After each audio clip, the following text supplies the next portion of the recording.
Hi little Mead, story time again. We are halfway through reading Blob by David Walliams.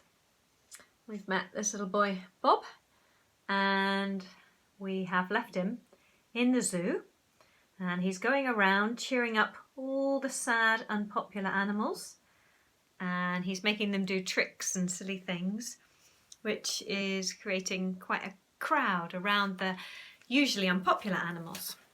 So Bob is very pleased. But at the very end of the chapter, he ran into some trouble. Quite literally, ran into the owner of the zoo, Sir Basil Basildon. And we're about to find out what happens next. So we're in the zoo, and maybe he's in trouble. Chapter 9. I was just spluttered Bob. Spit it out, boy, boomed Sir Basil. The man's voice echoed round his zoo. I was just trying to help the animals, sir. Well, you are not helping. The zoo owner's face was red with rage. Making my fish pull funny faces, encouraging a monkey to squeeze his own nose as if it were a hooter. Now you're teaching an animal who isn't supposed to moo to moo? Huh, whatever next? Are you going to teach a frog to oink? Well, yes, sir. That's exactly what I was going to do. The pig-nosed frog? This only enraged Sir Basil further. I don't want you in my zoo ever again. But sir, let me see your ticket, boy. Bob panicked. An elephant ate it. Sir Basil's already narrow eyes narrowed. A likely story. So you didn't even pay to get into my zoo, right? Well, I am calling the police. Don't, someone shouted. Bob and Sir Basil turned around. Winston, the zookeeper, was standing just a few paces away, a bucket of fish in his hand. How dare you shout at me? Bellowed the owner. I'm sorry, spluttered Winston. He was nervous of Sir Basil, as was everyone who worked at the zoo. But I had to explain. There's no need to call the police. Why not? This nasty little runt has sneaked into my zoo without paying. The boy looked up at the zookeeper. He didn't know what to say or do. Mr. Bob didn't sneak in, replied Winston. Then would you care to explain how he got in here without a ticket? There was silence for a moment before the zookeeper mumbled, I let the boy in for free. You are fired, bellowed Sir Basil. I want both of you out of my zoo this instant. Please don't sack him, sir, pleaded the boy. Winston loves these animals. I don't care. Out. The friends shared a despairing look. Then Winston and Bob made their way towards the front gate as the crowds of visitors looked sadly on. I am so sorry, said the boy. It wasn't your fault, Mr. Bob, replied the ex-zookeeper. Bob bowed his head and held on to the old man's hand. All around the zoo, the animals stopped and watched. Honk, came a sound. The boy looked up. It was a proboscis monkey honking his hooter. Honk. He did it again. Then the dugong let out a ginormous "Roo!" and the echidna put up his spikes, pring, and the elephant seal trumpeted through his trunk, and the snapping turtle snapped again and again, snap, snap, snap, snappity, snap. The Komodo dragon roared his biggest dinosaur roar he could. It would have frightened a T-Rex. Roar! And then, clunk, clunk, clunk, the pangolin rolled up into a pine cone and bowled herself around her enclosure, knocking down everything in sight. And then the hooded seal blew up his nose, and the marabou stork dingle-dangled his dingly-dangly neck, and the warthog snorted, humph, and the cone-nosed tapir put her cone nose as high as she could in the air, twang. It's a picture of some of the animals making all these noises that Bob has just taught them to do. The aye-aye made her eyes glow as bright as she could, and the umbrella bird trilled and twirled, doo-doo, doo-doo, and the spotted handfish started clicking his fins together as if they were fingers. The baboon wiggled her bright red bottom, wiggle, waggle, honk, twang, clink. So you imagine now the zoo making all those sounds. So Winston and Bob are walking out. Winston with no job. Bob told he could never return. And all of a sudden, those animals are making their noises in protest. The sloth, however, remained perfectly still. As for the blobfish, well, he swam up and out of the water with all his might and performed the most incredible jump. At the highest point, he stopped still in the air for a moment and let out an enormous burp. You see there? Before splashing back down to his tank with a massive splosh. The sound of all the animals protesting was deafening. "What on earth is happening?" boomed Sir Basil. "Well, it's the animals, sir. They're revolting," replied Winston. Revolting as in they're complaining. To show you that blobfish again. Doing his trick that Bob recently taught him. Okay, that brings us to the next chapter, chapter 10.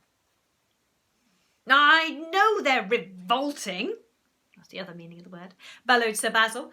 "Just look at how revoltingly ugly they are." "They're rebelling, I mean. They're not ugly, sir," spoke up Bob. "They're beautiful. Look." The boy's words stopped the zoo owner in his tracks. Sir Basil was amazed. All the animals who were normally ignored had crowds gathered around them. "But how did this happen?" asked Sir Basil, looking mightily confused.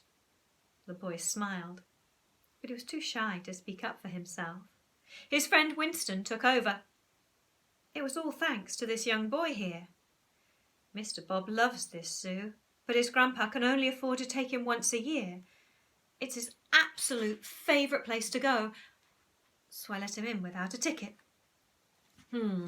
Sir Basil sounded unconvinced that allowing someone into his zoo without a ticket could ever be a good idea.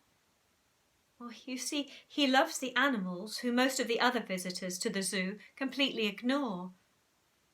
The blobfish especially, piped up Bob, adding sadly, "The bullies at my school said I looked like it."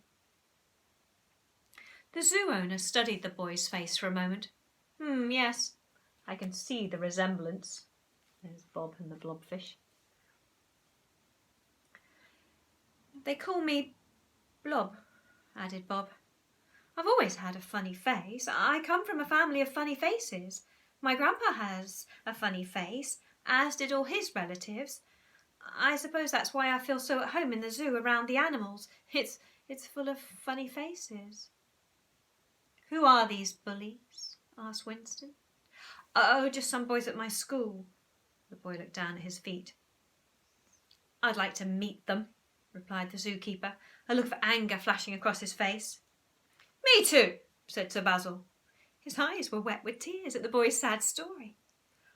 "I'd like to give him a piece of my mind. Now, Blob, I'm terribly sorry. I mean Bob. Bob, not Blob. Bob. Now, Blob, I don't think you need to leave my zoo after all." "No?" asked the boy. "No, in fact, I'd like to offer you and your grandfather lifetime passes to my zoo." "Wow, thank you, sir," said Bob. He felt so happy he wanted to sing or dance. Actually half-price entry, except weekends. Bob looked glum. His grandpa lived on a measly pension. They still wouldn't be able to afford tickets. Sir Basil looked at the boy and sighed. Oh, all right then. Yes, free tickets. Yes, exclaimed Bob, jumping up and down with excitement.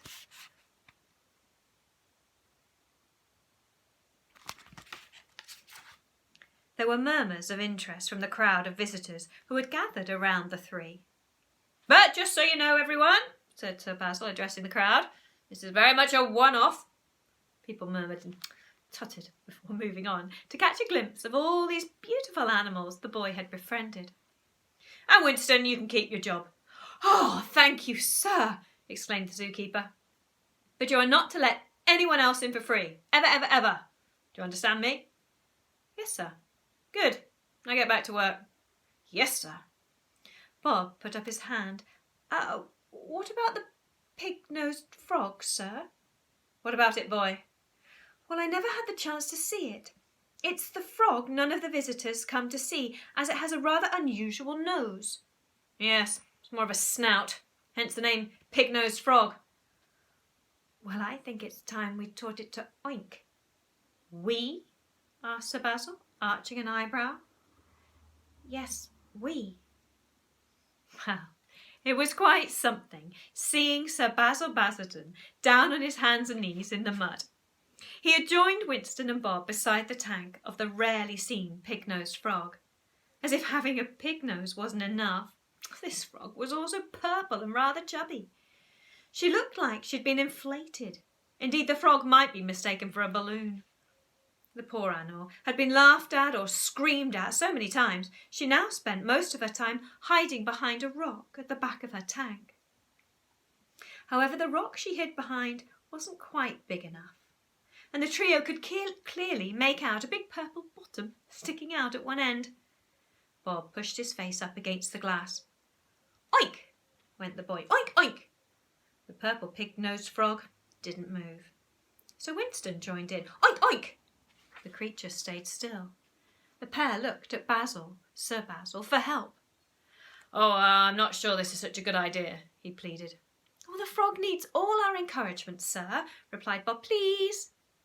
So reluctantly, the man began to oink like a pig. He wasn't very good at it. In fact, his oink sounded rather posh. Oink, oink, oink, oink. However, the purple pig-nosed frog must have been intrigued at this strange sound as her head popped up from behind the rock at the back of her tank. At first, only her eyes were visible. Sir Basil looked at the boy. What now? Again, said Bob. The zoo owner took a deep breath before beginning. Oink, oink, oink. Louder, whispered Winston. Oink, oink, carried on Sir Basil, getting rather the hang of it now. Oink, oink. Now the whole head of the frog popped up from behind the rock, revealing her pigtastic nose. Oink, she oinked. It was faint at first, then she oinked again. Oink, a little louder this time. Bob looked behind him. A crowd of Cub Scouts had gathered around the tank, all no doubt wondering what on earth was going on. Oink! Sir Basil looked startled as the frog leaped out from behind her rock and landed right in the front of the man's face. Oink! Oinked the frog. Oink! Oinked Sir Basil back.